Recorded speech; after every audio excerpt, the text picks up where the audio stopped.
Hey guys, AJ here, back with another one, back with some more foolishness. And guys, we're going to talk about running today. And I have an article here, and a woman, she is a runner, and she is upset that it seems that men can run faster than she can. So we're going to get into this, guys. But before we do, please remember to like, subscribe, drop a comment. It really helps keep this channel going. So, guys, we live in this era now where people think that, men can compete with women in sports and all of that. And for anyone that's ever played a sport, football, basketball, rugby, tennis, you know that even in PE in grade school, middle school, high school, anytime that they did girls versus boys, the boys destroyed the girls. And as you get into these competitions like basketball, football, or whatever, where you have systems to weed out the best of the best, the professional or college level males will 99% of the time beat the college level females. It's just the way it works. I don't make the rules. So we have an article here, and it's Are Men Faster Than Women? Gender Differences in Running. Now, guys, I hate running. I hate it. I can't stand it. I do other types of cardio, but I can't just go run 5-10 miles. No way. So props to any of you who do and run marathons and ultra, all of that foolishness. I don't do it. But running is like the most direct way to see the physical differences, because all you're doing is getting from one place to the other faster, right? There's no equipment, there's no kicking a ball, you're just going, right? And that's why if you look at like track and field, you look at the men's times, women's times, you see the direct differences, So, are men faster than women? The gender differences in running. And this is from Run to the Finish by Amanda Brooks. So after another physical therapist pointed out that women are more prone to running issues due to our hips, meaning that they get injured more, I began to wonder if this was entirely true. Do women run differently? Why are men faster than women? Should we simply accept that this is how it is to be? Now just think about that. She's actually asking if that is true. Like, is that actually true? Of course it's true, you knucklehead. So she says there are a lot of variables to talk about when comparing any two runners, let alone trying to compare large swathes of the population. So in order to do this, I dug into the research and reached out to former elite runner Tina Muir, who had a lot of experience training alongside male runners. This has allowed us to provide both the research and personal info to help better understand this equation. Male versus female running times. When Tina considers the difference between men and women, she recalls on many occasions in college where she destroyed some of the guys on the team in every workout, yet somehow they would run 15 minute and 35K, and she would run 16 minutes and 10 seconds. How was that fair? It's not about fair. It's about who's faster. That question, guys, right there, this is not about fairness. You cannot make competition about fairness unless you're talking about the rules. But performance is not about fairness, If I get knocked out by a guy in an MMA fight, we train the same to knock me out. Is that fair? They knocked me out? No, I got knocked out, right? So, it continues. What are the major differences between men and women that could contribute to those race times? And then this caption says, you can see this picture. Unfortunately, women are at a disadvantage from the start due to a few biological factors, but there are some potential advantages to being a female that you may have not considered. Okay? Let's look at some of the top running times to first understand why there is an assumption that men are faster. So this is not just an assumption, guys. It's proof that we are faster. Currently, that's because at common distances, they hold the faster times. This is likely due to a combination of biology and more time of men being able to compete in the sport. Okay. We see with each passing year that these numbers are being lowered by both genders. These are the current fastest male and female race times. A marathon, guys. This does not stand. It's saying 2 hours, 1 minute and 39 seconds, guys. The 2 hour mark was broken in 2000, I believe 20. A guy ran it in an hour and like 59 minutes, which is absolutely insane. They didn't think that was humanly possible, right? So it's less than 2 hours, and the female is 2 hours and 19 minutes. So basically, this guy is like, he would be 20 minutes ahead, and then you can see the difference in the times here, right? Even the mile. Just look at how much faster in a mile that a man is. And these are the top. This is the fastest woman in the world versus the fastest man. And that's a big gap, especially for running, right? This isn't opposed to pit men versus women and find a winner. Instead, we're looking at the physiological differences that might help us understand why we ladies can train for months and our male friends can come join us without a single training run and keep up. That is true, guys. I had my good friend. She used to run 5Ks and 10Ks, and her boyfriend would just get off the couch after drinking a beer and just outrun her. Okay, the 8 gender differences in running. Now we try to further explain why males are faster than females in many of the elite and professional runner categories. Of course, all of the physiology applies to the everyday runner. But there, we need to take into account a lot of factors like lifestyle and total training time, height, weight, etc. Okay, heart size. Men's hearts are 20 to 25% larger than women's, particularly in the left ventricle. This increases the ability to pump oxygenated blood around the body to be used in the muscles, making it easier for males to run faster and for longer, even though there are those guys that want to try and say that, if you take enough of the hormones from the other, if you take enough estrogen, that it's going to get rid of this 20 to 25% difference in hearts, which is not true. Hormones. Among boys and girls, run times are often very similar, and this is largely because they haven't hit puberty, where there's a shift in the hormones. The primary male hormone is testosterone, which stimulates muscle mass and development. Testosterone also increases the concentration of red blood cells and hemoglobin, both critical for transporting oxygen around the body. This means that an average male blood can carry around 11% more oxygen than female blood to increase efficiency faster. The female primary hormone is estrogen, which stimulates fat accumulation. Estrogen does have one big advantage over testosterone. It's an antioxidant that fights some forms of free radicals around the body. Unfortunately, our hormones also make women more susceptible to low energy availability.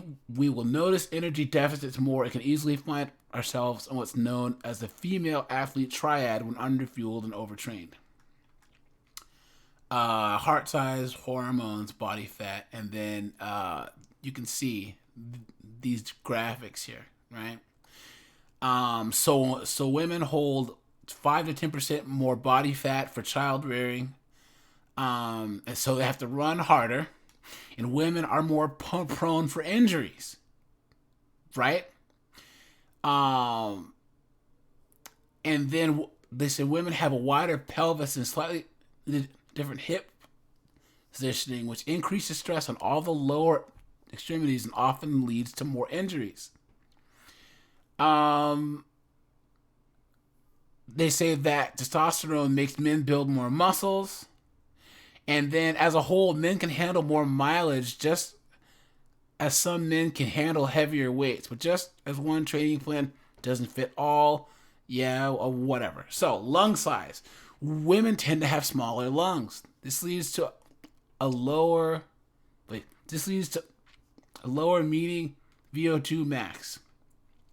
This means that the amount of oxygen produced at exertion levels is higher in males. The more oxygen going to our muscles, the better. Body fat levels, just like it talked about above. Women are predisposed to hold an additional 5 to 10% body fat for child rearing. The extra weight of this body fat means that the female body has to work much harder to run an equivalent pace. In fact, the average marathon time for males is 4 hours and 22 minutes. And the average marathon time for a woman is 4 hours and 47 minutes. Entirely due to body fat? No. But again, part of all the things we're diving into. So that's a huge difference, guys, in time. Injury risk. Women are considered at a higher risk for injuries than men, particularly bone injuries due to loss of estrogen. Additionally, as Amanda's physical therapist pointed out, women have a wider pelvis and slightly different hip positioning, which increases stress on all the lower extremities and often leads to more injuries. So her physical therapist told her, based on the science, that women are prone to injury, and they were like, oh, is that true? That has to be sexist. Guess what? It is true. Muscle composition. Not only will men develop muscle faster than women due to higher levels of testosterone, but they have more fast-twitch muscle fibers. These are fibers that we can utilize for speed, and that's one thing that they try to tell people who say that we can mix genders in a competition. It's not just about strength and speed. It's about fast twitch. Men generate more power and we react faster, you know?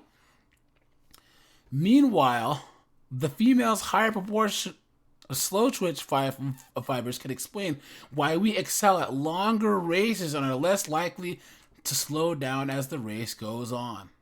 It's also why many women can handle more volume. One researcher said that a man's leg strength is 80% muscle while a woman's is 60%. Based on the fact that my calf of pure muscle is the size of my husband's thigh, I'm not quite sure that I'm on board with that theory. Training adaptation. Women start from a lower baseline when it comes to strength, which means we have to put in more work to get the same level of strength and power. However, it does seem that's doable with a good training plan. We just have to work harder, which she doesn't get, which could lead to more injuries. The theory used to be that men could handle more mileage, but as noted above, we now see that women can handle as much or more. But I don't know if she's actually talking about injuries, guys, because these women might be trying to run more miles, but at what cost, right? But just as one training plan doesn't fit all, not every man can run more miles than every woman. Tina used to run around 80 miles a week during marathon training. Most men could not handle that kind of volume because she was a college runner and most guys are amateurs. In Tina's professional running experience, the access to coaches is the same as men and women.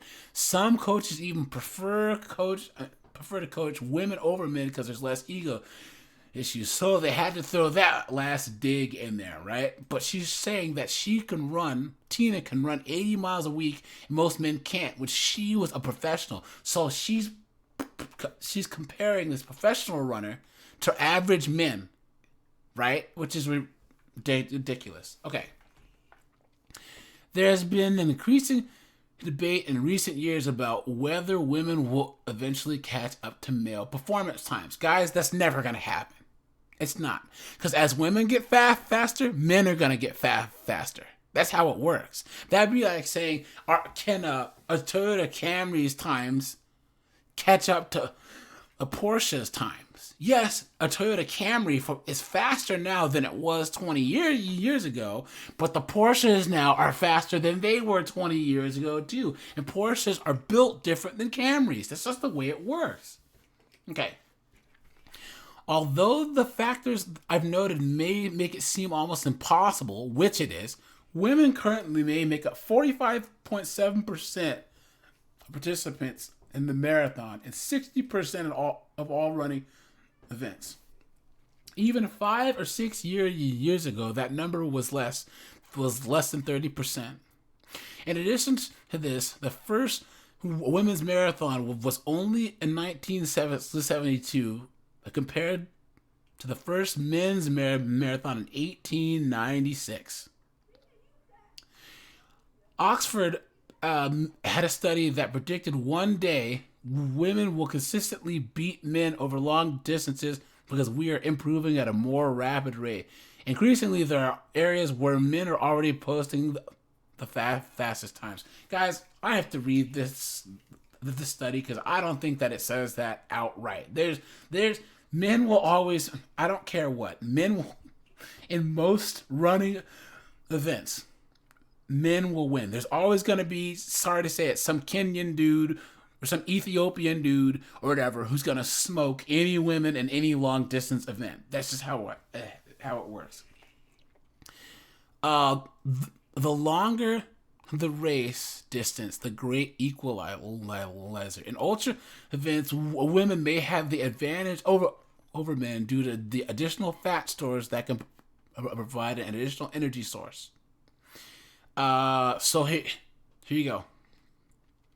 A new analysis was performed by the International Association of Ultra Runners and Run Repeat, looking at 1,500 and 15,000 ultra running events.